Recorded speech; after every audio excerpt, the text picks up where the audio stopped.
They say a wolf knows its mate by scent alone. That one breath of their essence can rewrite your entire existence. But what they don't tell you is what happens when that same wolf, your fated mate, your alpha, your entire world, looks past you as if you're nothing but shadow and smoke, and places the crown meant for you on another woman's head. My name is Astrid Thornawood, and I stood in that great hall 3 months ago, my hand pressed against my still flat stomach, feeling the flutter of a secret that would shatter kingdoms. I watched Jarl Eriksson, alpha of the Silvercrest pack, the man who had whispered promises into my skin just weeks before, take Signa Ravenska's hand and declare her his Luna in front of 7 allied packs. The Moonstone crown should have been mine. The title should have been mine. But most importantly, he should have known that the child growing inside me carried a bloodline so ancient, so powerful, that every wolf in that room would have bent their knee had they known the truth. Instead, I became invisible. But here's what Jarl didn't know, what none of them knew. My grandmother didn't just tell me bedtime stories about the Blood Moon lineage. She didn't just trace her fingers over faded tapestries depicting wolves with eyes like liquid silver. She marked me, blessed me, and bound me to a destiny that even I didn't fully understand until the night I stood in that hall and felt my wolf stir for the first time in my life. I was 23 years old, and I had never shifted. Not once. They called me defective, broken, a wolf without a wolf. My father had been a powerful beta before rogues tore him apart when I was 7. My mother disappeared into her grief shortly after, leaving me to be raised by my grandmother Brynhild in the forgotten corners of pack territory. But that night, as Signa's lips curved into a victorious smile and she placed her perfectly manicured hand over Jarl's heart, the heart I thought belonged to me, something cracked open inside my chest. Not my wolf emerging, not yet. Something older, deeper. A knowing that sang through my bones like an ancient hymn. The child I carried wasn't just any heir. It was the heir. The one the prophecies whispered about. The one that could unite the packs or burn them all to ash. And I had 30 seconds to decide whether to speak up or disappear. I chose disappearing. Sometimes survival looks like cowardice. Sometimes it looks like cunning. That night, it looked like me slipping through the crowd of celebrating wolves, past the tables laden with roasted meat and honey wine, past the warriors already drunk on triumph and politics, and out into the November cold where my breath formed clouds that the wind tore apart. I ran until my lungs burned. Until the sounds of celebration faded into the whisper of pine trees. Until I reached the boundary stones where pack territory ended and the wild lands began. Those forgotten forests where rogues roamed and old magic still pulsed beneath the earth. My grandmother's cottage sat just beyond those stones. Technically outside pack protection. Technically forbidden. Technically where I'd spent most of my childhood learning things that would have gotten us both exiled if anyone had paid attention to the strange old woman and her wolfless granddaughter. Brynhild was waiting for me on the porch, as if she'd known I'd come running. As if she'd seen this exact moment in whatever visions plagued her dreams. She was wrapped in her usual collection of shawls and furs, her white hair loose around her shoulders, and her eyes, those unsettling silver eyes that marked her as something other, something more, fixed on me with an intensity that made me stop at the edge of her garden. "So he's done it then," she said. Not a question. A statement heavy with inevitability. He crowned Signa. My voice cracked on her name. He looked right through me, grandmother. Like I was nothing. Like those nights meant nothing. "And you told him about the child?" The words stuck in my throat. I couldn't. Once he crowned her, once he made it official, I couldn't. Brynhild descended the porch steps with surprising grace for a woman who claimed to be nearly 90. She cupped my face with hands that smelled like sage and pine sap and old paper. "Good," she said simply. "Then perhaps you're finally ready to hear the truth." She led me inside, sat me down at her scarred wooden table, and poured me tea that tasted like moonlight and promises. And then, while the fire crackled and cast dancing shadows on walls covered in herbs and strange symbols, my grandmother told me who I really was. "The Blood Moon line didn't end with your father, Astrid. It went dormant, waiting. Your great-great-great-grandmother was Ursa Bloodmoon, last of the true Silver Alphas." She could command any wolf with a thought, could heal mortal wounds with her touch, could see threads of fate before they were woven. The old packs feared her power so much that they bound it, diluted it, bred it out through 7 generations of strategic matings. But I don't have any power, I protested. I can't even shift. Can't you? Her silver eyes glinted. Or have you simply never needed to before? She reached across the table and placed her palm over my stomach, and I felt it. A pulse of warmth, of recognition, of something vast waking up inside me. That child carries pure blood moon lineage, Astrid. Jarl's alpha blood merged with yours has awakened what was sleeping. And now you have a choice to make. What choice? Hide until the child is born and hope no one discovers what you're carrying. Or embrace what you are and take back what should have been yours all along. I wanted to choose hiding. Every instinct screamed at me to choose safety, obscurity, survival. But then I remembered Signa's smile.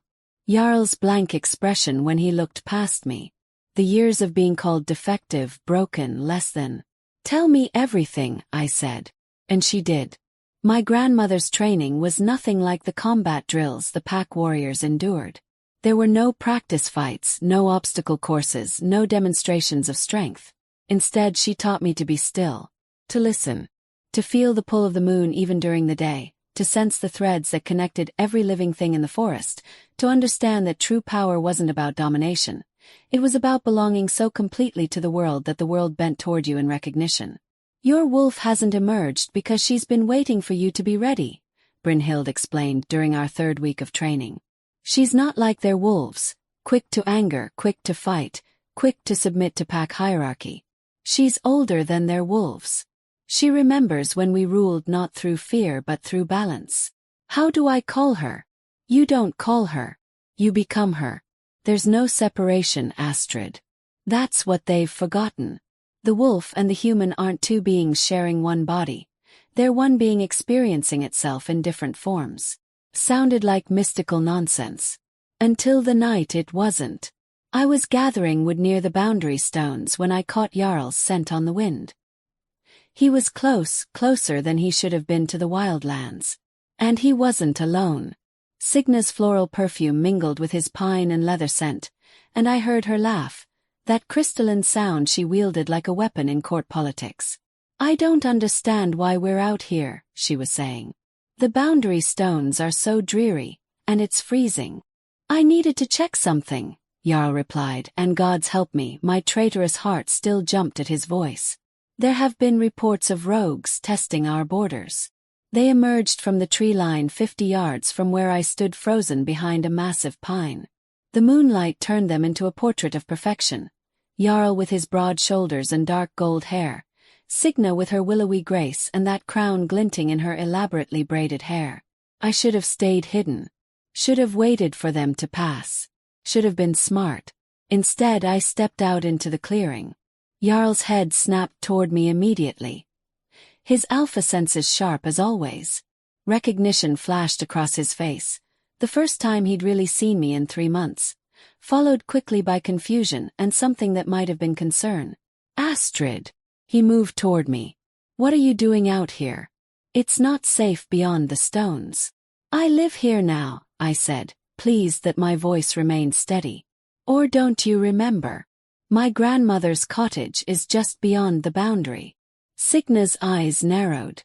The wolfless girl, she said, her tone making it clear exactly what she thought of me. I didn't realize you were still around. Most wolves without their shift leave the territory. It's kinder that way. The casual cruelty of it struck me like a physical blow. But beneath the hurt, something else stirred. Something with teeth. Is that what you think I am? I asked softly. Wolfless. Well, aren't you? Signa laughed. You're what, 23? 24. If you had a wolf, she would have come by now. Signa, Jarl said, his voice carrying a warning. But he didn't contradict her. Didn't defend me. Just stood there with that same blank expression he'd worn when he crowned her. And that's when it happened. The thing inside me that had been building for weeks, fed by my grandmother's training and the growing life in my womb and the sheer audacity of standing here watching my mate with another woman. It erupted. My first shift was nothing like the stories described. There was no pain, no breaking bones, no screaming transformation. One moment I was standing on 2 legs in my worn boots and my grandmother's hand-me-down coat. The next I was on 4 paws, and the world had exploded into scent and sound and sensation so overwhelming I nearly lost myself in it. But my wolf, she knew exactly what to do. She was massive, I realized dimly. Larger than Jarl in his alpha form. My fur shimmered silver in the moonlight, and when I looked at Signa through my wolf's eyes, I saw the threads my grandmother had described.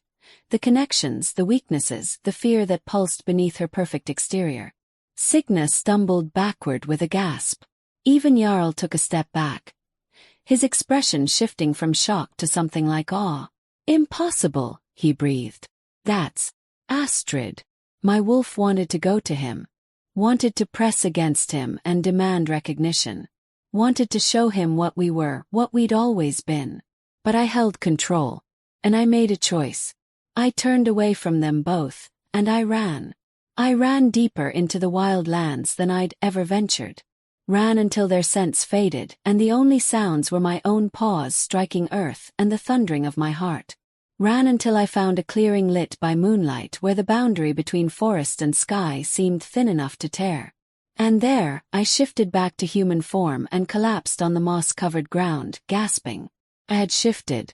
After 23 years of nothing, of being broken and defective and less than, I had finally shifted. And my wolf wasn't weak or small or uncertain. She was glorious. She was powerful. She was exactly what Brynhild had promised. Word of my transformation spread through the pack like wildfire. By the time I returned to my grandmother's cottage the next morning, there were 3 pack members waiting at the boundary stones. Warriors sent to escort me back to pack territory. "Alpha Jarl requests your presence," the lead warrior said. His eyes carefully averted. Submission. He was showing me submission. I'd never experienced that before in my life. "Tell Alpha Jarl that I'm no longer under pack authority," I replied calmly. "I live beyond the boundaries. I answer to no one but myself. Please, Miss Thornawood." The warrior shifted uncomfortably. He was very insistent. Then let him be insistent. I have no interest in his demands. I turned to go, but the warrior called after me. "He said to tell you it's about your father. About what really happened to him." That stopped me cold. My father had died defending the southern border from rogues. That was the official story. The story everyone had told me since I was 7 years old. But I'd heard the whispers too. The inconsistencies. The questions that were quickly silenced whenever I asked them. "Tomorrow," I said finally. "Tell him I'll come tomorrow at dusk. And tell him I'll meet him at the Alpha's private study. Not the Great Hall." The warrior nodded and left, and my grandmother emerged from the cottage with a knowing look. "So it begins," she said. "What begins?" "The game, child. Power is always a game. And now you're finally playing." I spent that day preparing. Not with weapons or armor but with the truth. Brynhild pulled out boxes I'd never seen before. Documents and letters and ancient pack records that should have been destroyed decades ago. "Your father discovered something," she said, spreading papers across her table. "About the old bloodlines. About who was being systematically removed from power and why. He was going to challenge the council, demand an investigation. And they killed him. They arranged for him to be in the wrong place at the wrong time. The rogues were real enough, but someone made sure your father was alone when he encountered them. Someone made sure no backup arrived in time." "Who?" Brynhild's finger traced across a document to a signature. "Thorvald Ravenska. Signa's father. Former council member." The room spun. "Signa's father killed mine. Ordered it killed, most likely. And I suspect Jarl knows. Or at least suspects. Why else would he have bonded with the Ravenska family so completely? Why else would he have chosen Signa despite?" She paused, her silver eyes meeting mine. despite having already met his true mate. He knew. The words came out as a whisper. From the beginning, he knew we were mates. The bond works both ways, Astrid. He felt it the same moment you did. But he's alpha, and alphas make choices based on politics and power, not fate. Signa brought him an alliance with the most influential families. You brought him nothing but questions about the past. I thought about those nights we'd shared. The way he'd touched me like I was something precious. The promises he'd whispered. The future I'd imagined. All of it a lie. Or worse. All of it true but not true enough to matter. The hurt crystallized into something harder. Something cold and sharp and focused. Then tomorrow we start getting answers, I said. The Alpha study was exactly as I remembered from the few times my father had brought me there as a child. Dark wood paneling. Shelves lined with ancient pack histories. A massive desk carved with the Silvercrest pack sigil. And behind that desk, Jarl Eriksson, looking every inch the Alpha who'd consolidated power across 7 territories. He stood when I entered, and I caught the slight widening of his eyes as he took me in. I dressed carefully, not in the cast-off clothes I usually wore, but in one of my grandmother's ceremonial dresses, deep green wool embroidered with silver thread in patterns that marked bloodline and status. My hair hung loose, the way high-ranking females wore it, and I'd lined my eyes with ash the way Brynhild had taught me. I looked like what I was. Not a wolfless nobody, but a daughter of the Blood Moon line. Astrid. He moved around the desk but stopped several feet away, as if uncertain how close he should come. I'm glad you came. You mentioned my father. I came for information, not pleasantries. Something flickered in his expression. Hurt maybe. But I've been investigating your father's death, he said carefully. Since I became Alpha 2 years ago, I've been reviewing old incident reports. There are inconsistencies. Things that were overlooked or deliberately obscured. Like the fact that Thorvald Ravenska ordered it. The color drained from his face. How did you? My grandmother keeps better records than the pack archives. And unlike you, she wasn't willing to let my father's murder be swept under the rug for political convenience. It wasn't. He stopped, ran his hand through his hair in a gesture of frustration I recognized too well. I didn't know. Not when I agreed to the alliance with the Ravenskas. Not when I chose Signa as Luna. I only started finding evidence 2 months ago. 2 months. I let the words hang between us. You've known for 2 months that your Luna's father murdered my father, and you said nothing? I had no proof. Nothing concrete enough to act on without starting a civil war between families. So you chose peace over justice. How very Alpha of you. Don't, he said sharply. Don't make this about politics. You don't understand the pressure, the impossible choices. Don't I? I stepped closer. Close enough that I could see his pupils dilate, could feel the mate bond humming between us like a live wire. You want to talk about impossible choices, Jarl? How about choosing between telling your true mate you know she exists or taking another woman as your Luna? How about choosing between investigating your mate's father's murder or protecting your political alliances? You think I didn't feel it? His voice dropped to something raw and honest. That night we met. You think I didn't know exactly what you were to me? I felt it like lightning in my chest, Astrid. But I was trying to unite the packs, trying to prevent the kind of territorial wars that killed hundreds in my father's generation. The Ravenskas control 3 territories. Without their alliance, you'd have to actually work for loyalty instead of buying it with political marriages. He flinched. Is that what you think of me? I don't know what to think of you anymore. The admission cost me, but I forced myself to hold his gaze. All I know is that you made your choice. And I'm making mine. What choice? This was it. The moment to reveal the truth or keep my secret buried. My hand moved unconsciously to my stomach, and I saw his eyes follow the gesture. Are you? He stopped, disbelief and hope warring in his expression. Astrid, are you pregnant? That's none of your concern. You have a Luna. You have your alliances. You have everything you chose over me. If you're carrying my child, then what? Challenged. You'll reject Signa. Expose her father. Start the war you've been so desperate to avoid. We both know you won't. You don't know what I'll do. Don't I? Because it seems to me you've been perfectly clear about your priorities. And I'm not one of them. I turned to leave, but his hand shot out and caught my wrist. The physical contact sent a jolt through both of us, the mate bond surging, demanding acknowledgement, demanding completion. Please, he said, and the crack in his alpha composure was almost enough to break my resolve. If you're pregnant with my child, I have a right to know. That child would be my heir. No, I said softly, pulling my wrist free. That child would be my heir. My bloodline. My choice. What does that mean? I met his eyes one last time. It means that some crowns aren't given, Jarl. Some are inherited.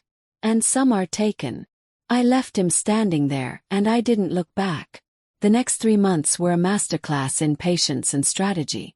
My grandmother continued my training while my pregnancy progressed, teaching me not just how to access my wolf but how to wield the gifts that came with the blood moon lineage. I could feel other wolves now. Not just their locations but their emotions, their loyalties, their fears. I could sense the threads that bound pack structure together and the weak points where those threads frayed. And I started pulling on those threads. Began small. A conversation here, a carefully planted rumor there.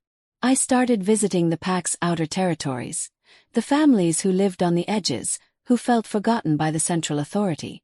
The ones who remembered my father fondly. The ones who'd felt the sting of the current council's politics. I didn't tell them who I was, not fully. But I let them see me. Let them see my wolf. Let them feel the power that radiated from me now like heat from a forge. Wolves started showing up at my grandmother's cottage. Not to challenge me but to offer service. To ask questions. To pledge loyalty to whatever I was becoming. You're building a following, Brynhild observed one evening as we watched a group of younger wolves train in the clearing behind her cottage. Do you know what you're doing? I'm giving them an alternative, I said. Jarl built his power on alliances and politics. But real loyalty comes from something deeper. These wolves feel it. They recognize what I am even if they don't have words for it yet. You're challenging his authority. I'm claiming mine. And when he realizes what you're doing, he already knows. I'd felt him watching from the shadows more than once. Had sensed his presence in the forest, observing but never approaching. He's just trying to decide what to do about it. That decision came sooner than I expected. I was 6 months pregnant when Jarl finally came to me again. Not sending warriors, not summoning me, but coming himself in the dark of night, shifting from wolf to human form at my grandmother's boundary stones. Brynhild let him in without a word, then disappeared into her sleeping quarters, leaving us alone by the firelight. He looked exhausted. The burden of leadership had carved new lines around his eyes, and there was a tightness to his jaw that spoke of sleepless nights and impossible decisions. I need to know, he said without preamble.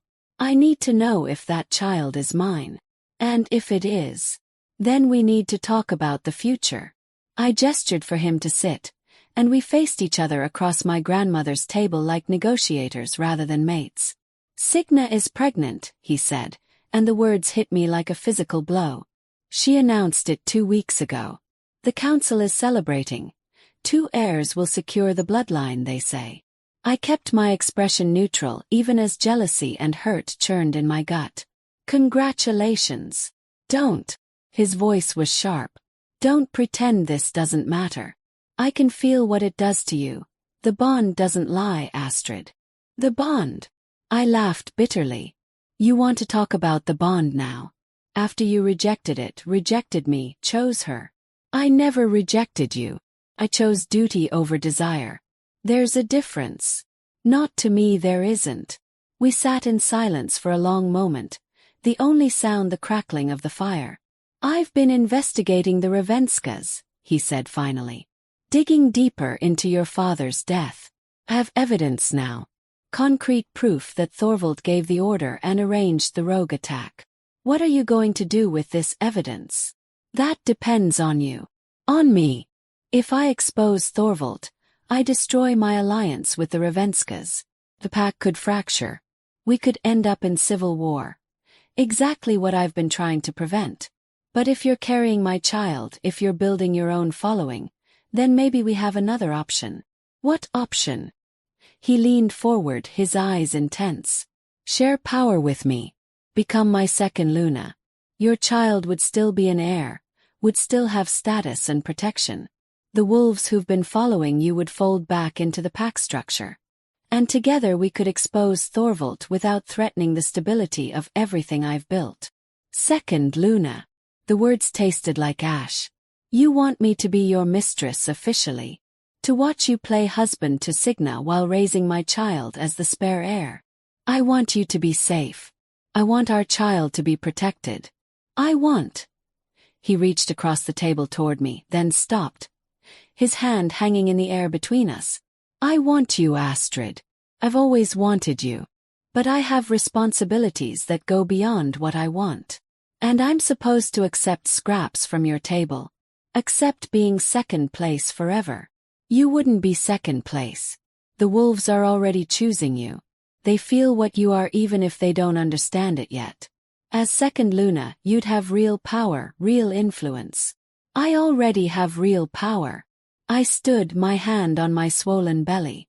I don't need you to give me what I've already claimed. Then what do you want? The question hung in the air, and I realized I'd been building toward this moment for months. Since the night he crowned Signa. Since the night my wolf emerged. Since the first time I felt my child move inside me and understood what was at stake. I want you to make a choice, I said. A real choice. Not a political calculation, not a strategic alliance, but a choice based on what's right. That's what I'm trying to do. No, you're trying to have everything. You're trying to keep your perfect Luna and your political alliances and your true mate all neatly arranged so nothing disrupts your reign. But life doesn't work that way, Jarl. You can't serve two masters. You can't honor two bonds. Eventually you have to choose who you really are. And if I choose wrong, I met his eyes steadily. Then my child will grow up knowing exactly what kind of man their father was. And when they're old enough, when they come into their power, they'll make their own choice about whether you deserve to keep your crown. The threat was clear. Not immediate. Not violent. But inevitable. Jarl stood slowly. His expression unreadable. Is that what this is about? Taking my crown? This is about the truth finally mattering more than politics. About justice for my father. About children not growing up wondering why their bloodline was considered inconvenient. I never considered you inconvenient. Didn't you? I moved toward him, close enough that the bond flared between us, painful and perfect and impossible to ignore. Then prove it. Show me that the man who whispered promises in the dark is the same man who rules this pack. Show me that honor means something more than expedience. How? Expose Thorvald. Not as a political maneuver but because it's right. Reject Signa. Not to claim me, but because you can't honor a mate bond built on your true mate's father's murder. And trust that the wolves will follow strength and integrity more than they'll follow comfortable alliances. You're asking me to risk everything. I'm asking you to be worthy of the crown you wear. He stared at me for a long moment, and I could see the war raging behind his eyes. Then he turned and walked to the door. I need time, he said. You don't have much of it.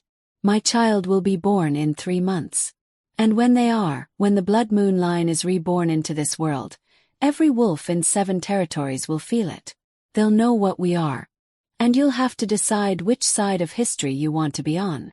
He left without another word. My daughter was born during the winter solstice, on the longest night of the year, when the moon hung full and silver over snow-covered forests. The labor was excruciating and transcendent. My grandmother attended me while I screamed and pushed and felt like I was being torn apart and remade simultaneously. And when my daughter finally emerged, when I heard her first cry pierce the night air, something shifted in the world. Every wolf within 100 miles felt it. I knew they did because I felt them feeling it. A collective gasp of recognition, of power acknowledged, of something fundamental changing in the structure of pack hierarchy. My daughter was perfect. Impossibly perfect. She had my dark hair and Jarl's gold-flecked eyes, and when I held her to my chest, I felt her wolf stir immediately. Something that should have been impossible for a newborn. But she was Blood Moon. The rules didn't apply to her. "What will you name her?" Brynhild asked, her silver eyes bright with tears. "Ragna," I said. "After my father's mother. Ragna Thornawood Blood Moon." No mention of Eriksson. No acknowledgement of her father's line. This child was mine. We had barely gotten me cleaned up and settled when I felt them coming. Not a few curious wolves, but dozens. Hundreds maybe. Converging on the cottage like iron filings drawn to a magnet. Jarl arrived first, bursting through the door with his eyes wild and his hair disheveled, Signa and several pack warriors close behind. I felt. He stopped when he saw me sitting up in bed, my daughter in my arms. "Gods above, Astrid. What is she?" "She's your daughter," I said quietly. "And mine. And the first blood moon born in 7 generations." He moved toward us as if in a trance, and I let him. Let him kneel beside the bed. Let him reach out one trembling hand to touch Ragna's tiny fist. The moment his skin made contact with hers, every wolf in the vicinity felt it. The bond snapping into place, the recognition of true lineage, the undeniable proof of what she was. "She's..." He couldn't finish the sentence. "She's everything you were afraid of," Signa said from the doorway, her voice venomous. "Look at her, Jarl. Really look. She's not just your bastard daughter. She's a threat. If the other packs know what she is, what her bloodline can claim, then they'll know I've produced an heir worthy of legend," Jarl interrupted, his eyes never leaving Ragna's face. "They'll know the Silvercrest pack carries the Blood Moon line again. You can't seriously be considering legitimizing her." "I'm not considering it." He stood, still holding Ragna's tiny hand. "I'm doing it. She's my firstborn, my daughter, and..." He turned to look at me fully for the first time. "Her mother is my true mate. Something I should have acknowledged months ago." "Jarl, no." Signa's perfect composure cracked. "We have an agreement. We have a bond. I'm carrying your child."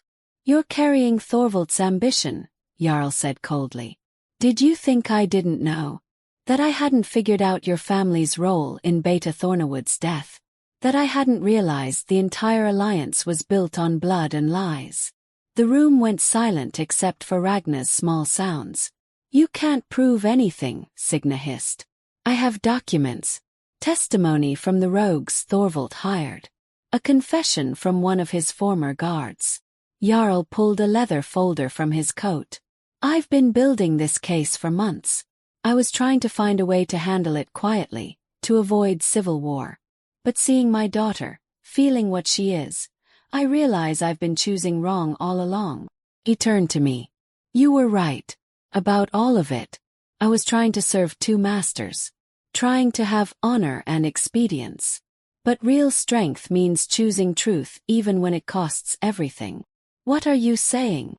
"I'm saying I reject the bond with Signa Ravenska. I'm saying I'm bringing charges against Thorvald Ravenska for murder and conspiracy. And I'm saying that if you'll have me, if you can forgive the months I wasted trying to avoid this moment, I'm claiming you as my true Luna." My heart was pounding. This was everything I'd imagined. Everything I'd wanted. Yet, what about the child Signa carries? Will be provided for and protected, but will not be my heir. Ragna is my firstborn. Ragna is Blood Moon. There's no question of succession. Signa let out a sound between a sob and a scream. "You're destroying everything. The alliances, the peace, everything you've built." "I'm building something better," Jarl said firmly. "Something based on truth instead of convenience. And if that means civil war, if that means fighting for what's right instead of what's easy, then so be it." He knelt before me again, and this time he took my hand. Astrid Thornawood, will you be my Luna? Will you rule beside me, not as second choice or political necessity, but as my true mate and equal? Will you help me rebuild this pack into something worthy of our daughter? I looked down at Ragna, sleeping peacefully in my arms despite the chaos around us. I thought about my father, about the justice he'd never received, about my grandmother, watching from the corner with knowing eyes, about all the months of pain and transformation and discovering who I really was. Yes, I said.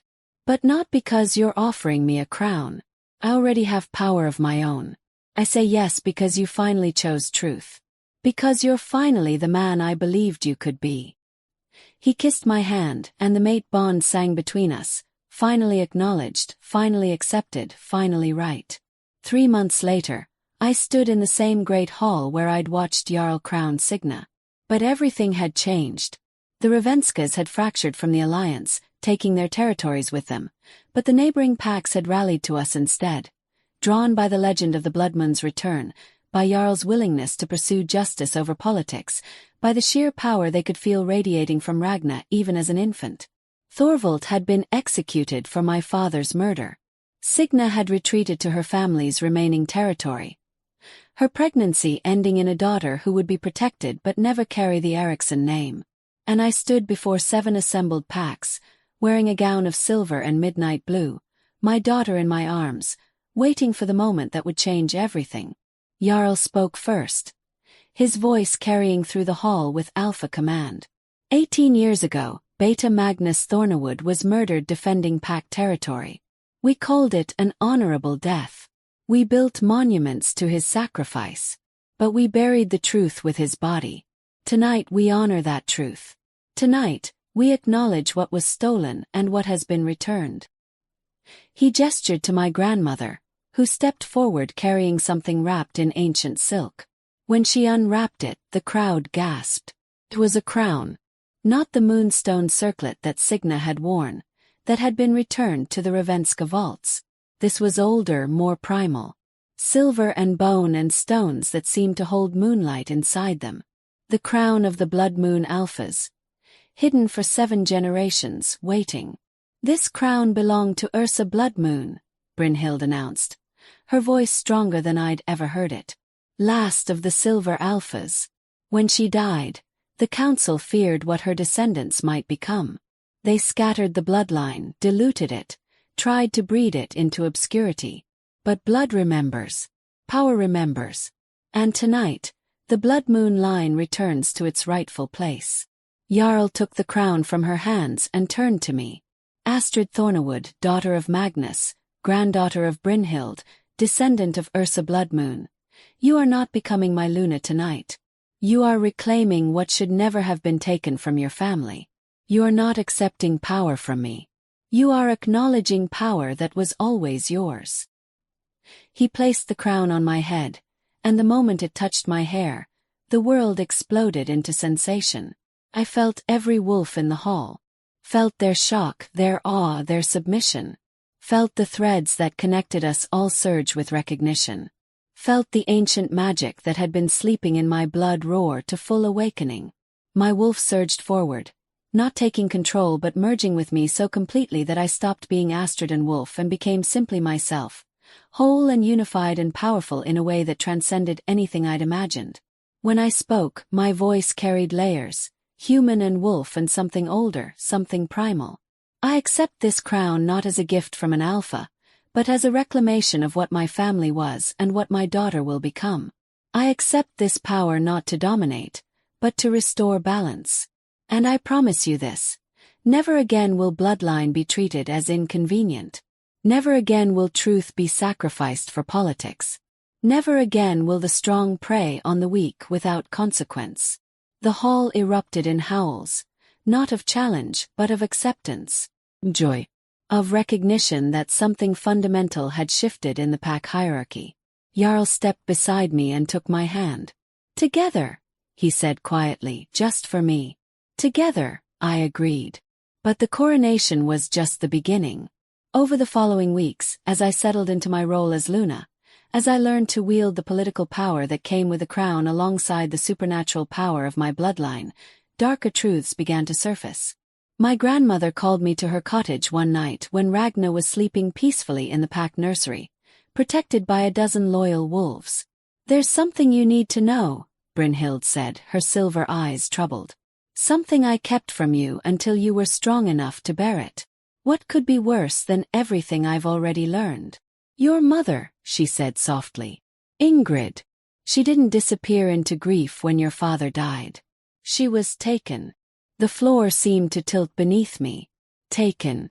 By who? By those who wanted to ensure the blood moon line never resurfaced. Your mother was descended from a different branch. Through her, you carry double the lineage. Pure blood moon from both sides. That's why you're so powerful. That's why Ragna is what she is. Where is she? Is she alive? I don't know. I've been searching for 18 years.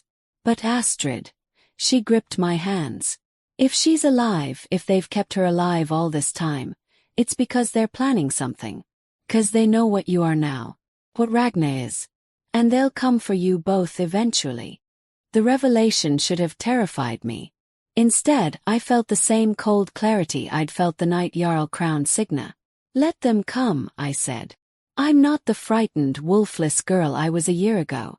I'm Luna of the Silvercrest Pack. I'm Blood Moon reborn. And I'm a mother. Anyone who threatens my daughter will learn exactly what that means." The challenge came 3 months later, during the spring equinox gathering where all the allied packs met to settle disputes and renew bonds. A pack I'd never heard of arrived. The Ironwood Pack, from territories so far north they were considered more legend than reality.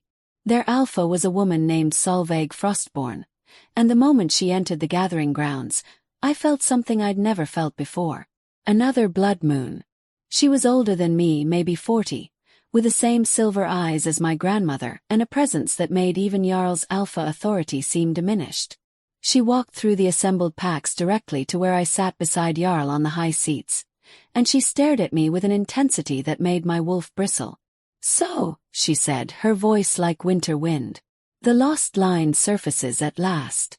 Tell me, little Luna, did your grandmother explain what power really costs? Or did she just teach you how to look impressive while wearing a crown?" "Solveig Frostborn."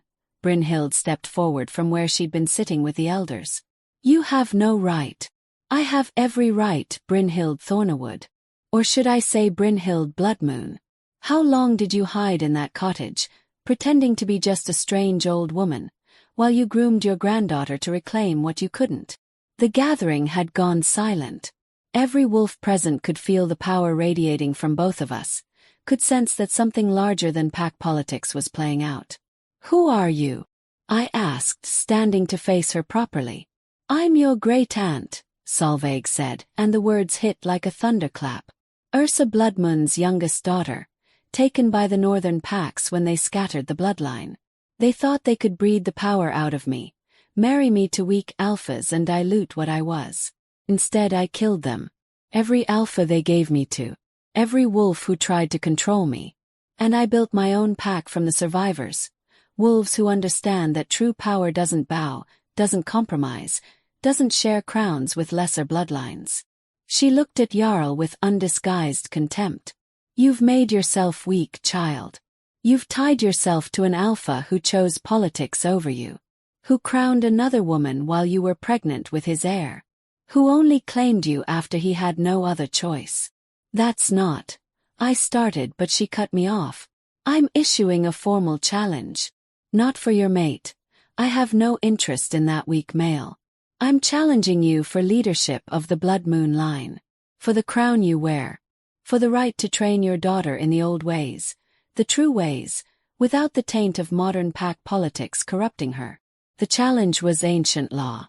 Bloodline to bloodline. I couldn't refuse without appearing weak, without potentially losing the loyalty of the wolves who'd followed me because of what I was. "And if I defeat you?" "Yes. You won't. I've had 40 years to master what you've barely discovered. I've killed more powerful wolves than you've ever met. But if by some miracle you do, you'll gain my pack, my territories and my knowledge. Everything I've built. And if you defeat me, you'll be dead, and I'll take your daughter to raise properly. Away from this farce of shared power and political marriages. Away from the weakness that destroyed our line in the first place. Ragna. She was threatening Ragna. Every protective instinct I had roared to life, and my wolf surged forward with a snarl that made several nearby wolves back away. Accepted, I heard myself say. Name the time and place. Now, Solveig said with a savage smile. Here. Let all the packs witness which of us deserves the blood moon crown. The gathered packs formed a massive circle in the center of the grounds. Jarl tried to intervene, tried to stop it, but this was beyond alpha authority. This was bloodline law, older than pack structure, older than treaties and alliances. My grandmother pressed something into my hand before I entered the circle. A small pouch that smelled of herbs and old magic. Your mother gave this to me before she was taken, she whispered. She said if you ever faced a power greater than your own, you should trust what's in your blood more than what you've learned. I didn't have time to ask what she meant. Solveig was already shifting, and her wolf was magnificent. Larger even than mine, her fur almost pure white with silver highlights that caught the light like frost. I shifted to meet her, and we circled each other while hundreds of wolves watched in breathless silence. She attacked first, faster than I expected, her jaws snapping inches from my throat. I dodged and countered, but she was already moving, flowing like water, like she could predict my movements before I made them. We fought like that for what felt like hours but was probably only minutes. Every time I thought I had an opening, she was already somewhere else. Every attack I launched, she deflected effortlessly. She wasn't just experienced. She was brilliant, a master of combat who'd spent decades perfecting her skill. I was losing, badly. Blood matted my silver fur. My movements were getting slower, more desperate. I could hear Jarl shouting, could feel his panic through our bond, but I couldn't focus on anything except staying alive. Solveig finally got me pinned, her jaws around my throat, pressing just hard enough to make her point without killing me yet. Yield, her wolf's voice echoed in my mind. You're powerful, but power without wisdom is just wasted potential. Yield, and I'll make your death quick. I should have yielded. Should have submitted. Should have accepted that I was outmatched. But then I felt it. The pouch my grandmother had given me, crushed against my side in the struggle. And something inside it pulsed with warmth, with recognition, with a different kind of power than I'd been trying to use. Trust what's in your blood more than what you've learned. I stopped fighting. Stopped struggling against Solveig's hold. And instead I reached for something deeper than my wolf, deeper than the combat training, deeper than the magic my grandmother had taught me. I reached for the bond. Not the mate bond with Jarl, but the blood bond. The connection to every wolf in the circle who carried even a drop of blood moon lineage. The threads that tied me to Solveig herself, to my grandmother, to my missing mother, to Ragna sleeping in the nursery. And I pulled. It wasn't dominance. It wasn't control. It was connection. It was belonging. It was the fundamental truth that we were all part of something larger than individual power or ambition. I felt the moment Solveig felt it too. The way her grip loosened, the way her wolf went still. Because she felt it, she felt all the Blood Moon descendants across 7 territories, felt their recognition and their choice, and she felt them choosing me. Not because I was stronger. Because I understood something she'd forgotten. Power wasn't about standing alone. It was about connection. About building something together rather than ruling through fear. I shifted back to human form beneath her wolf, bleeding and exhausted but alive. You're right, I said, my voice carrying through the silent circle. I'm not as strong as you. I'm not as experienced.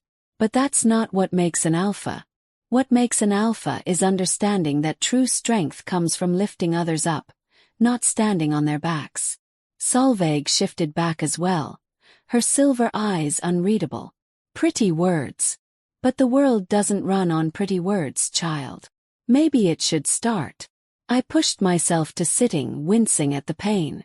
You've spent 40 years alone, Solveig. 40 years killing anyone who tried to control you, building power through fear and domination. And what do you have to show for it? Wolves who follow you because they're terrified of what you'll do if they don't. I have survival. Have strength. I have. You have nothing, I said softly.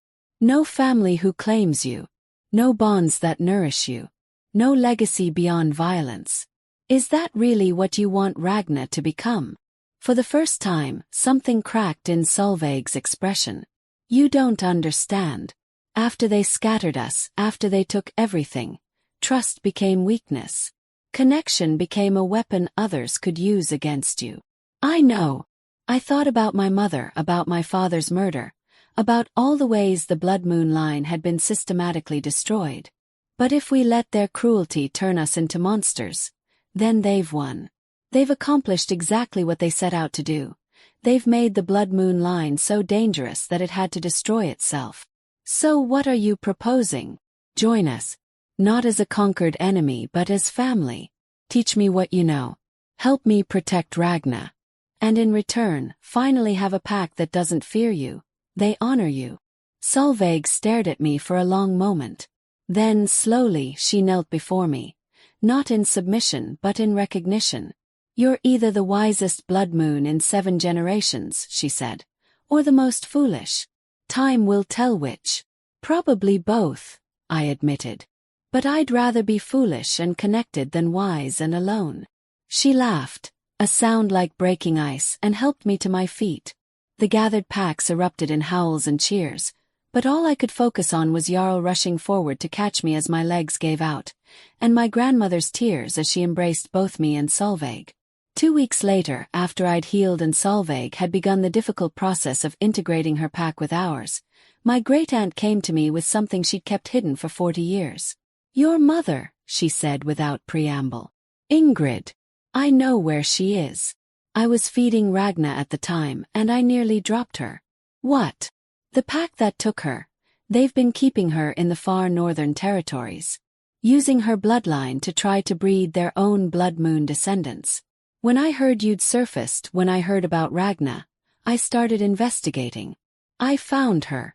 Is she alive? Alive. But Astrid. Solveig's expression was grave. They've had her for 18 years.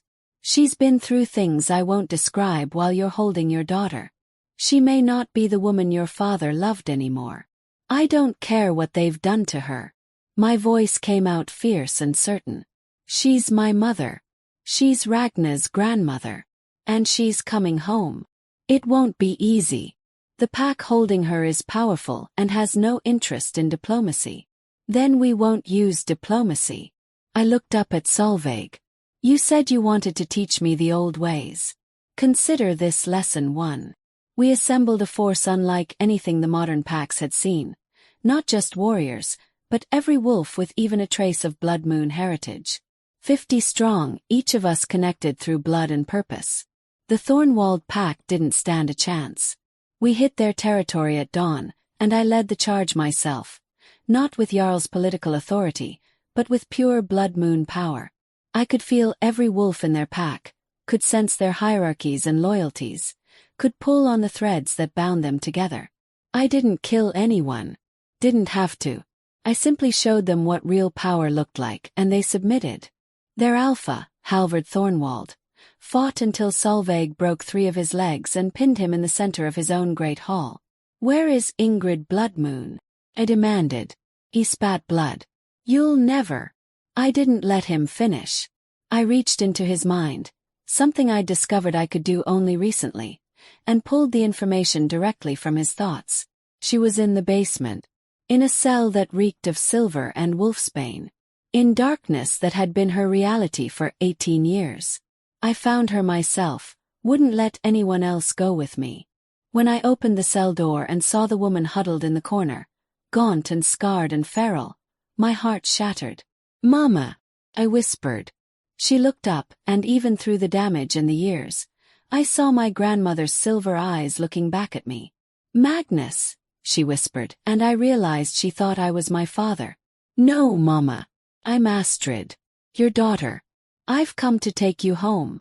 Recognition flickered. Then tears. Then a sound somewhere between a laugh and a sob. My baby, she breathed. My baby girl. You're so big. So strong. So, she stopped, her head tilting. You smell like power. Like the old bloodline. I'm blood moon, mama. Like you. Like grandmother. And I have a daughter, your granddaughter. Her name is Ragna, and she's waiting to meet you. My mother let me lead her out of that cell, out of that basement, out of the pack that had stolen 18 years of her life. And when we emerged into sunlight for the first time in almost 2 decades, every wolf present bent their knee. Not to me but to her. 'Cause she had survived. And survival like that demanded honor. The months that followed were about healing. My mother slowly came back to herself with the help of pack healers and my grandmother's patient care. She'd never be exactly who she was before. Trauma changes people in permanent ways. But she was home, she was safe, and she got to hold her granddaughter. Jarl and I found our rhythm as co-rulers, learning to balance his political instincts with my bloodline authority. It wasn't always easy. We fought, we disagreed, we struggled with the reality that mate bonds don't erase individual perspectives. But we chose each other. Every day. Not because fate demanded it, but because we wanted to build something together that was worth the struggle. Solveig became Ragna's primary teacher, passing down the combat skills and old magic that had been almost lost. My fierce great-aunt softened around my daughter in ways that shocked everyone, and watching them together, Solveig's winter severity melting before Ragna's baby laughter, healed something in both of them. The Thornwald pack was absorbed into our territories, their alpha exiled, and their wolves given the choice to stay or go. Most stayed. Turned out, when you offer wolves dignity instead of domination, they're remarkably loyal. And slowly, carefully, we began reaching out to other scattered blood moon descendants, bringing them home, building not just a pack but a true family. 6 months after my coronation, I stood on the balcony of the Great Hall with Ragna in my arms, watching the sun set over territories that were finally at peace. Jarl came up behind me, wrapping his arms around us both. What are you thinking? He asked. I'm thinking about the girl I was a year ago, I said. Standing in this hall, invisible, broken, watching you crown another woman and thinking my world was ending. Astrid. I'm not finished. I leaned back against him. I'm thinking about how sometimes the worst thing that happens to us is actually the catalyst for becoming who we were always meant to be. If you had chosen me that night, if you had made the easy choice, I would have been your Luna. But I never would have discovered my power. Never would have found my mother. Never would have united the blood moon line. So you're saying I did you a favor? His tone was teasing, but I heard the guilt underneath. I'm saying that life is more complicated than right and wrong, good and bad. You made mistakes. I made mistakes. But we both kept choosing to grow instead of staying broken. And now, I looked down at Ragna, at her perfect sleeping face and the power that pulsed beneath her skin like a promise. Now we raise her to be better than both of us. We teach her that power is responsibility, not privilege. That strength comes from connection, not domination. That sometimes the crown you deserve isn't given to you. It's claimed through becoming worthy of wearing it. Ragna stirred in my arms, her eyes opening to reveal that distinctive gold-flecked gaze that marked her as both Blood Moon and Eriksson. She's going to change everything, Jarl said softly. She already has. Ragna took her first shift on her 3rd birthday, something that should have been impossible, but she was Blood Moon through and through. Her wolf was silver like mine but larger, and she had an instinctive control that had taken me months to develop. She was also developing other abilities. She could sense emotions before she could articulate them. She could calm aggressive wolves with a touch. She could see the threads that connected pack members and instinctively knew how to strengthen them. She was everything the prophecies had whispered about, everything the old packs had feared. And she was surrounded by people who loved her, protected her, and would teach her to use her power wisely. The allied packs now numbered 12, drawn together not by political necessity but by genuine respect for what we were building. Pack territories that had warred for generations were finding common ground. Bloodline prejudices that had lasted centuries were beginning to crumble. It wasn't perfect. Change never is. We still had enemies. Packs that feared what the blood moon return meant, individuals who preferred the old ways of dominance and control, political factions that resented a Luna with power independent of her alpha. But we faced them together.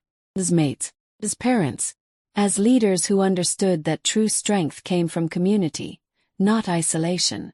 My mother had fully integrated back into pack life and now ran our healing programs, using her own trauma to help others who'd survived captivity and abuse. My grandmother had finally retired, spending her days teaching young wolves about the old ways and the old magic. Solveig commanded our warriors and had begrudgingly admitted that maybe connection wasn't weakness after all. And me. I wore my crown with pride now. Not because it made me powerful, but because it represented everything I'd fought for. Justice for my father. Freedom for my mother. Future for my daughter. I stood in the Great Hall, the same hall where my story had truly begun, and watched as wolves from all 12 packs celebrated the spring equinox together. Watched as children who would have grown up in enemy territories played together without seeing difference. Watched as the old prejudices and fears slowly gave way to something new. Jarl found me in the crowd, pulling me close. "Any regrets?" he asked. I thought about the pain, the heartbreak, the months of thinking I was worthless, the terror of pregnancy alone, the struggle to discover and claim my power. "Not a single one," I said truthfully. "Every moment led me here. Led us here. Led to Ragna." "She's watching us," Jarl observed. I followed his gaze and saw our daughter standing with Solveig, her little hand in her grey tant's scarred one. Her eyes fixed on us with that unsettling awareness that reminded me she was so much more than an ordinary child. She waved and I waved back. "She's going to have to make her own choices someday," I said. "About what kind of leader she wants to be. What kind of power she wants to wield. And we'll support whatever she chooses. Even if she rejects everything we've built. Even then. Because that's what you taught me, Astrid. That love means trusting people to become who they're meant to be, not forcing them into who we need them to be." I kissed him then, in front of all 12 packs, claiming my mate as thoroughly and publicly as he'd once failed to claim me. When we broke apart, the hall was cheering. Not for politics or alliance or strategy. Just for two people who'd found their way to each other through fire and pain and impossible choices. Just for love that had survived when everything said it shouldn't. And that, I thought, was the most powerful magic of all. So tell me, have you ever felt invisible? Have you ever stood in a room full of people who were supposed to see you, supposed to know you, and felt like you were nothing but shadow? Have you ever carried a secret so powerful it could change everything, but had no one who believed you were worth listening to? Because here's what Astrid's story teaches us. Sometimes being overlooked is the universe's way of giving you time to become who you're truly meant to be. Sometimes rejection is redirection. Sometimes the crown they won't give you is because you're meant to forge your own. I want to know where you're watching this from. What city are you in right now? Comment below and tell me your city so I can send you a virtual hug, because wherever you are, whatever you're going through, I want you to know something. Your bloodline matters. Not literal wolves and magic, but the strength in your DNA, the resilience your ancestors passed down, the power you carry even when no one acknowledges it. You are not broken. You are not defective. You are not invisible. You are becoming. And maybe, just maybe, the thing you're carrying right now, the secret power or the hidden strength or the unacknowledged truth, is exactly what the world needs you to bring forward. Not because someone gave you permission, but because you're finally ready to claim it. So tell me, what crown are you ready to stop waiting for and start forging for yourself? Drop your city below. And let's build a community of wolves who refuse to stay invisible. Who refuse to accept other people's limitations. Who know that the bloodline running through our veins carries power our enemies hoped we'd never discover.